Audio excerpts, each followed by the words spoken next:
All right, here's the last two examples then. Example number 3, finding horizontal asymptotes. Find the horizontal asymptote 4.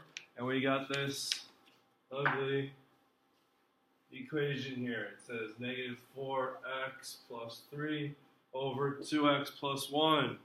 All right. Well, what I'm going to try to do is figure out an easier way to graph this. So I'm going to look at it and I'm going to say, well,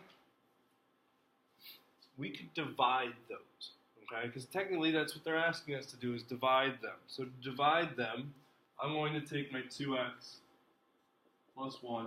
I'm going to try and divide it into the negative 4x plus 3. All right? Now it's not going to go in evenly, but it's still going to make my degree a little bit smaller so that I can graph it and find my horizontal asymptote a little bit easier. So how many times does this go into it? Well, negative 2. So then I got negative 4x minus 2.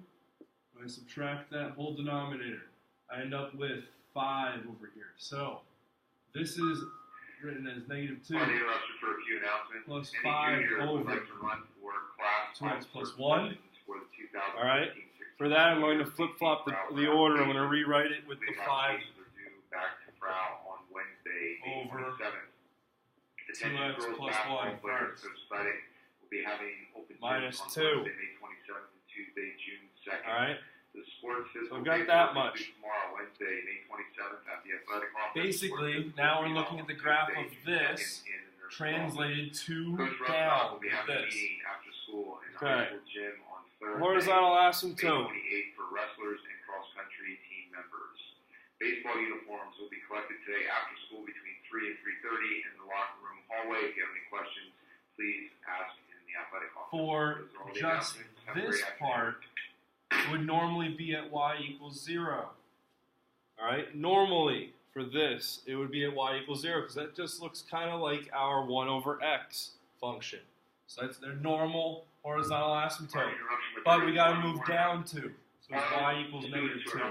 Pearl at Sheckler starting on Thursday. Okay, so just by the transition down. Thank you. All right, this one now. Let's look at this. We start out, the degree of the denominator is greater than the degree of the numerator because there's 2 x's down here that when they're multiplied, it will get us the degree of 2.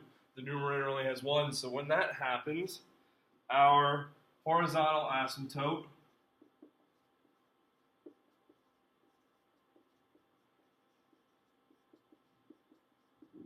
is the x-axis, or y equals 0. So on my graph here, I'm just going to quick draw that in. All right, so at y equals 0, that's going to be a horizontal asymptote. Now there's more though. All right, the numerator 0 is at negative 1. So that means that my x-intercept is going to be still at negative 1. So numerator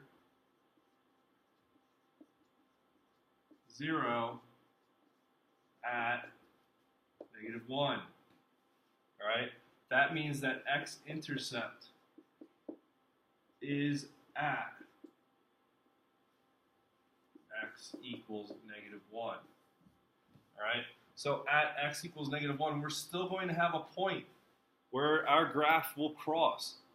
This graph is going to have 3 separate parts. All right, so starting out now, I'm looking at 3 and negative 2 are the denominator zeros.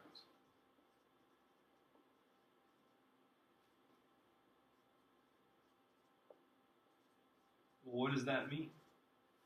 That means that they are going to be vertical asymptotes. So these are going to be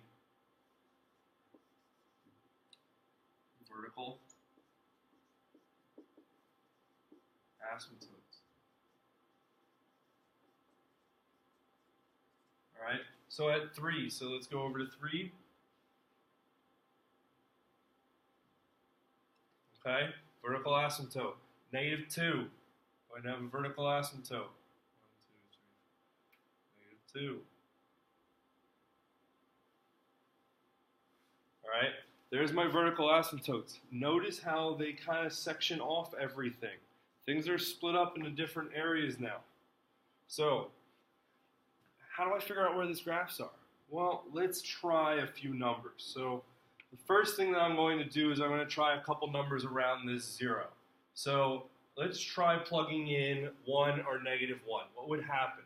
When I plug in let's just plug in 0. Let's put in 0 here. So 0 plus 1, that's 1 on the top.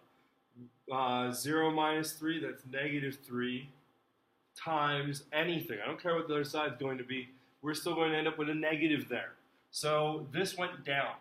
So my graph for this is going to start in the numerator. It will transition into the denominator. Okay? We can check that again by doing something like negative 1.5. If I put negative 1.5 in here, what's going to happen? Well, negative 1.5 should get me back a positive number when I do it. Okay, so negative 1.5, I should end up with a negative number times a positive number all over a negative number. So a negative number over a negative number, we will end up with a positive number there. So that's just showing us where that part of the graph is. Now, let's look at everywhere else. So as x is greater than 3, so that's our vertical asymptote here, greater than 3, what values am I going to find? Well, my y is positive, okay? And as x grows, we're getting closer, graph gets closer to x-axis. So it's going to look like this. All right? As x is less than negative 2, y is negative, and x is going to decrease. The graph gets closer to the x-axis again. Axis. All right, so our graph is going to be over here. All right, so as it's getting negative, it's getting closer to the x-axis. As it's getting positive, it's getting closer to the x-axis. Check this video out later. Have any questions, bring them to class tomorrow.